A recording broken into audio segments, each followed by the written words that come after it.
Hey, what's up guys? Welcome back sa another vlog dito sa DIY Canada. And ngayon, isa na namang pagkakataon ng may share ko sa inyo lalo na yung mga common na mga katanungan ninyo pagdating sa direct hire.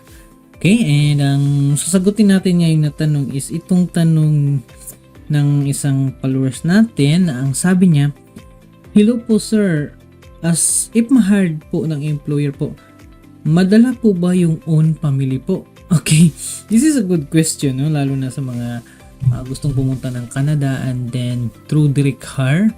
Sa tingin mo, madala kaya agad yung pamilya mo or anak mo? Well, alamin mo sa video na to. Okay, kasi yan yung pag-usapan natin and very interesting na questions and napakagandang tanong. Okay, so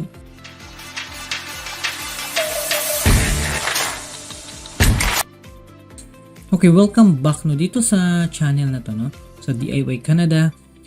Tinuro ko dito kung paano kayo maka-apply sa Canada through direct hire na hindi dumaan sa mga agency at hindi gumastos ng malaki. Okay? Some of you, kilala nyo ko, my name is Jem, and sa mga bago mo pa ako napanood dito sa YouTube, my name is Jem, and I hope na panoorin mo to hanggang sa huli kasi isa to sa mga common na tanong pagdating sa direct hire, if madala ba agad yung pamilya mo if ma-hired ka. Okay, so ito yung isang gusto kong i-share sa inyo kasi naging tanong ko din to back in the day. Kasi wala akong nakitang mga nagbablog sa YouTube na nasagot ba nila yung tanong na to. So naano ako doon na na-puzzle din ako, ano pa, pwede ko ba madala agad yung pamilya ko o hindi? Okay, so maybe isa ka sa mga followers na napatanong din sa same na tanong. Okay, so ang totoo sa direct hire, if ma-hired ka, first is nandun kasi sa sa temporary pa rin workers or direct hire, ma-hired kayo mostly through LMIA. Okay, yan yung isang document na magpapatunay na hinire kayo ng isang employer dito sa Canada through direct hire, which is magbigay sila ng LMIA. Okay? At yung LMIA na yon, andun yung mga pangalan na hina-hire ng employer. Okay? Now, ngayon, yung LMIA na yon, yan yung gagamitin mo para makaprocess ka ng working visa dito sa Canada. No? Ayan yung gagamitin mo, yan yung i-upload mo, isa yan sa document na i-upload mo doon sa Government of Canada. Now, pagdating naman sa pamilya, isang required is kailangan meron kang full-time job offer. Okay? Pero by the time na ma-hire kayo as a direct hire sa job bank or saan man yan, the answer is hindi ka agad makuha yung pamilya ninyo or hindi agad makasama nyo pala. Okay? And some cases, meron pag dumaan kayo sa mga mga agency na may consultant na which is different pathway. Pwede nyo makasama mag-student sila or ibang pathway yung dadaanan nyo. Pero pag sa direct hire, alam ko lang sa direct hire, sa temporary pa rin workers, hindi ka agad. Bakit? It's because may mga employer kasi na ang sinusupport nila is yung na-hire nila ng mga tao after 1 year. Okay? After 1 year pa kasi yun yung time na magbigay sila ng support letter sa hina-hire nila. Okay? And may chance ba na madala yung pamilya mo or yung asawa mo or maybe yung anak mo? The answer is yes kasi mayroong tinatawag na open work permit. Okay? Pero kailangan mag-apply ka ng open work permit as ang tawag doon is spousal na open work permit. Yan yung pathway sa direct hire na let's say ako or ikaw nanood ngayon na-hired ka as direct hire and then ang kontrata mo na napirmahan mo is 2 years, Kung 2 years yung napirmahan mo na kontrata, pwede mo makuha, let's say may asawa ka sa Pinas, pwede mo siya makuha after, basta mayroon ka ng payslip, I think 3 months, no? 3 months na payslip na ma-provide mo kasi pag-apply ng kayo ng yung asawa mo, kung i-apply mo siya ng work permit, hihingian kayo ng Government of Canada ng proof na nagtatrabaho yung asawa mo dito sa Canada, na full-time na siya, and then ito yung sinasahod niya, ito yung mga supporting documents. Okay? So, sa madaling salita, yung tanong na madala ba agad ang pamilya or pwede bang isabay ang pamilya sa pagpunta dito? Sa direct hire talaga, the answer is no. Pero may mga ibang pathway na pwede nilang madala agad, like gagamit sila ng mga consultant, no?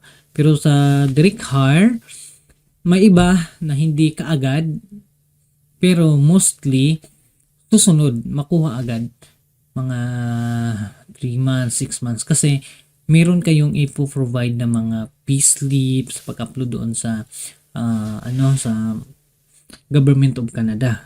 Okay? Pero kung gagamit kayo ng like consultant, yung mga magagaling na maalam sa pasikot-sikot sa pathway na dadaanan ninyo, pwede ninyong isabay. Okay? Meron kaming kakilala doon sa Nova Scotia, na hired siya and then sinabay niya yung pamilya at anak niya. Okay? So, ang permit sa asawa, babae o lalaki man, is open work permit. Sa anak naman is student permit. Okay? So, meron akong followers no, na yung asawa niya na hired sa, I think, Alberta, and then after nun, I think 3 months or 6 months, nag-apply siya ng open work permit. And then na-approve, no? Kasi sa pag-apply kasi ng open work permit, meron kayong i-provide ng mga documents like yung payslip, yung kontrata ng asawa mo, okay? Yung SIN niya, yung yung pinirmahan na kontrata sa employer dito sa Canada at saka LMIA. Hahanapin yun sa Government of Canada. So, kailangan ma-prove muna na yung asawa or yung partner mo nandito sa Canada, nagtatrabaho na siya. And isa sa pinakamatibay talaga na proof na nagtatrabaho na siya dito is to provide supporting documents like payslip or kung na-timing na nakapahid sila ng tax or T4, pwede yun. No? Kasi isosupport nila. Titingnan kasi sa Government of Canada kung supporting documents na ina-upload mo doon as asawa or as a partner, no? Kung nag-apply kayo ng open work permit is ano ba talaga? Meron na ba talaga silang valid na trabaho dito or may kumpanya ba talagang nag-hire dito? Okay? So, yan yung isang yan yung isang dapat ninyong maintindihan na hindi pwedeng kaagad masabay or let's say magsama-sama kayo pagpunta dito kasi ang plane ticket kasi na bibilhin ng employer is para lang sa'yo, no? Pwede siguro may ibang way, no? Kung di ko lang alam kung pwede nyo isabay na same date na paglipad dito, pero siya, ang ticket hindi sagot ng employer. Ang sagot is yung hinahard lang nila. Pero yung ticket mo, ikaw ang magbayad nun.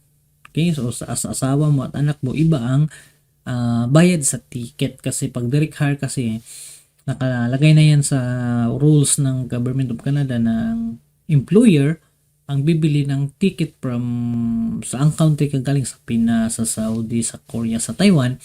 Employer ang bibili ng ticket, no? Sila ang magbigay ng ticket sa iyo from saang country ka hanggang makapunta ka dito sa Canada. Okay?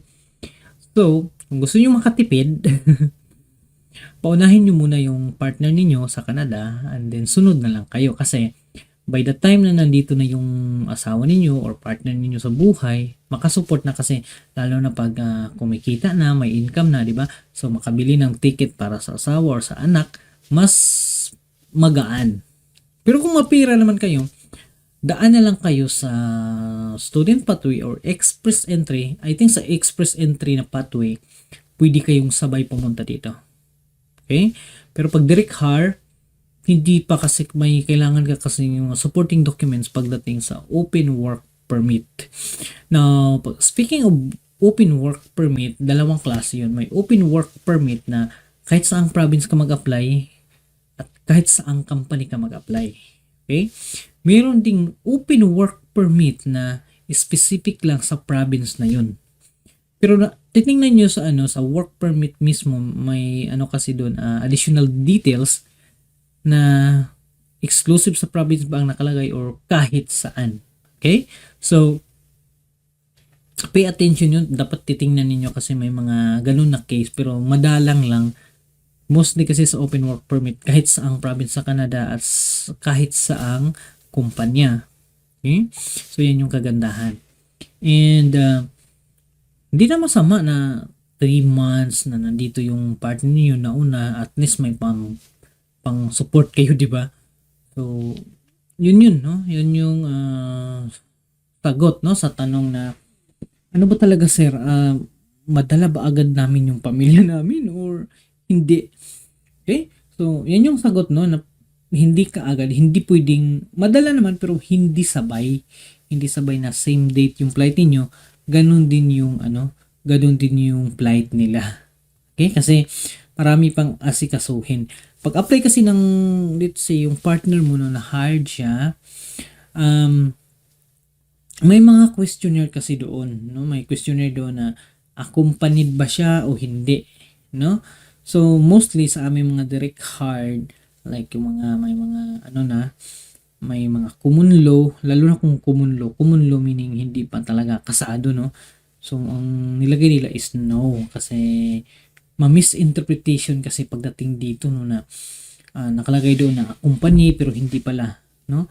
May nakalagay na no pero sumabay pala. So magkaiba. Dapat ang pinaka-safe way talaga kung gusto nyong yung asawa ninyo makasama habang buhay dito is, lalo pag direct hire sa direct hire, una muna kayo dito. Partner niyo po, unahin niyo muna sa Canada like mga 3 months or 6 months or 5 months, no? Depende sa inyo.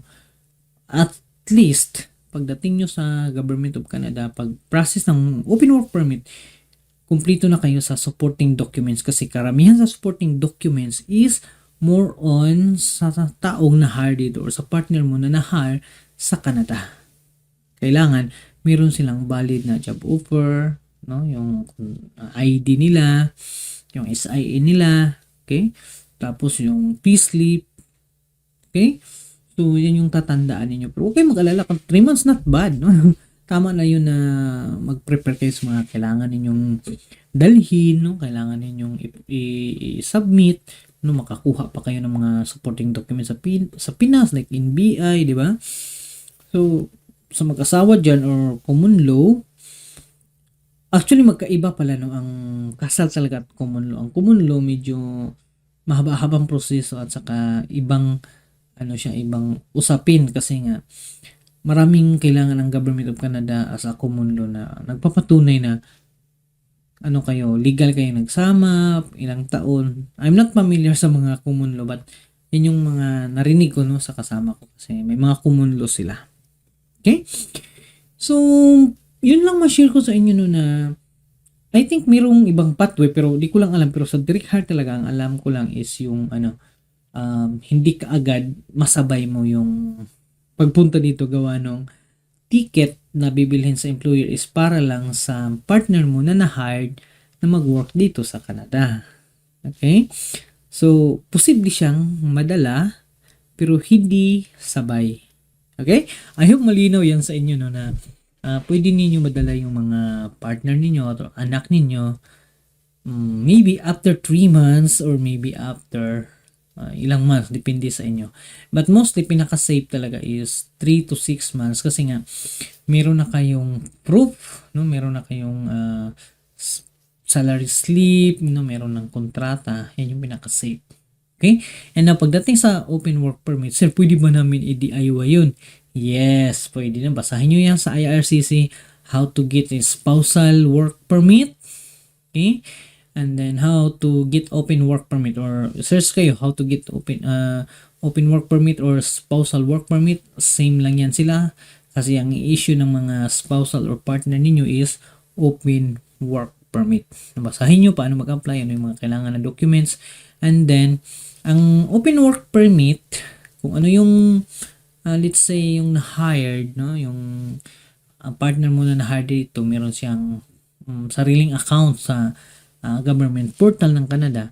Pag mag-apply ka ng open work permit, ikaw mismong asawa, meron ka ding sariling portal. Okay? Sariling portal din.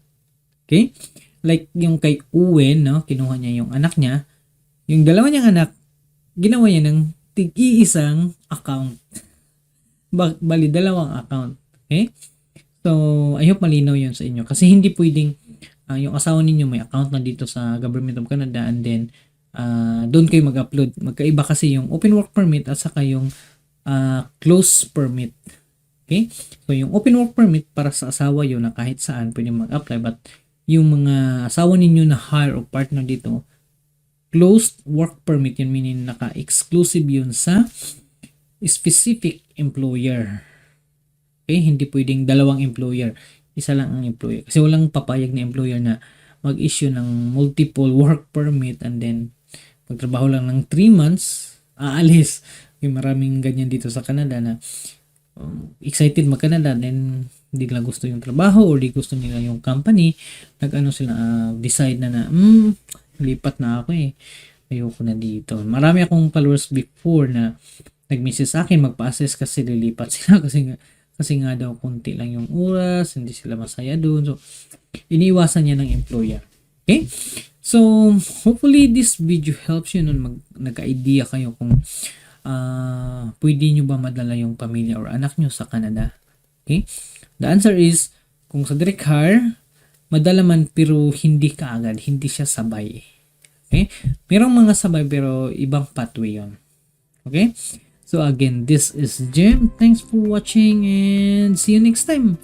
Don't forget to share this video, no? Lalo na sa may mga partner na or may mga asawa na gustong pumunta ng Canada and then gusto nilang madala yung pamilya after na na-hired sila sa job bank or Indeed. No? Kasi yan yung isang goal natin na makasama yung mga mahal natin sa buhay. No? I-share nyo to na posible, no, ninyong madala but hindi siya pwedeng sabay. Okay? And in-explain ko na kung bakit. Okay? So don't forget to share, okay? So thank you so much and see you next time. Bye.